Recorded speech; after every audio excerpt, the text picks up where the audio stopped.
namhlanje ngomuntu okusibulala izolo ngihamba njani lapha azisele sikudinga izolo phela ngabani masuka ngaba izolo andibona mina ngigolitshaze likhulu ngapha ongabafana kwekusithi kuyavimba anti ngabe ngashapa phula izandla isezathi ngibeka something kanti mina lutho ngashela one side bafana umama ngena mama ngene mama Mamako. Right kodwa. Linjani mama? Ngitshona njani? Siyaphila mama linjani? Namhlanje emsebenzini.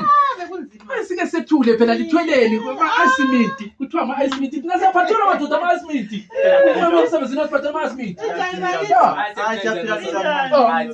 asathandwa thina.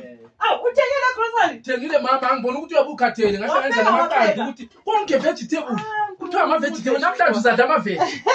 Kanti amadoda into zama-veg abazazi ezindlini zabo. La kudliwa ama-sweet tongue bro. La kudliwa ama-sweet tongue. Hayi kudla